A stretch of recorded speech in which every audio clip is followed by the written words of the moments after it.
ده حیام 30 سالن در باز بویدا رونشتوان هرما کردستانی لپارزگین هفلیر سلیمانی و دهوک بگشتی 3 هنده زیده بونه و 2 میلیون کسان بویا 5 میلیون و 670,000 کس. لگوری آمار سال 1987 هجمار رونشتوان پارزگین هفلیر دهوک و سلیمانی 2 میلیون کس بویا. لگور داوی آمارا دسته یا آمارا هرم سال 2017 همون رونشتوان پارزگین هفلیر سلیمانی و دهوک 5 میلیون و 670,000 کس بویا. بواته یک دن نیزی 3 هنده زیده کریه. زیده بونا هجمارا رونشتوان هرم کردستان جوان 3 پارزگاهان وکو هف نینه. با آوا یک هجمارا خلک پارزگاه دهوک نیزی 5 برانبر زیده کریه. ولی پارزگاه هفلیر 2 برانبر و نیو و پارزگاه سلیمانی جی 2 برانبر زیده کریه. لسال 1987 هجمارا خلک پارزگاه هفلیر 770,000 کس بویا. و لسال 2017 جی بویا 2 میلیون و 50,000 کس. بواته یک دن هجمارا خلک ویدره دما 30 سالان دا 2 برانبر و نیو زیده بویا.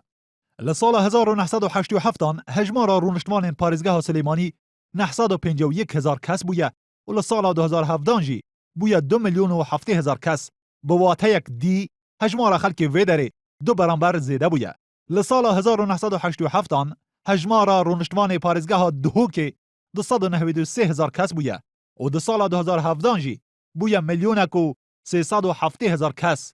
بواته یک دی دما 30 سالان دا نیزی 5 برانبر زیده کریه. هر لگور آمار سال 1987 پارزگاه سلیمانی نویا خلک وانسی پارزگاهان پیک اینایه لینه جبو لصدا 36 کم بویا. هر ورنگ لگوری آمار سال 1987 پارزگاه دهوک بر ریجه تنه لصدا 14 و نیو یه رونشتوان هرم پیک آنیه لینه لصدا 24 خلک کردستان آکنجی دهوک نه.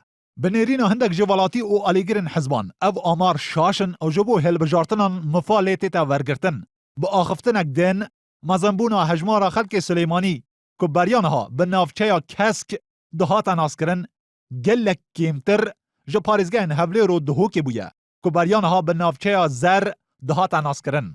لی هندک والاتی دبیجن او آمار راستن و گریدای به چندین صدمان هیا که دوی و کولین و دیوداچون بو بیتا کرن.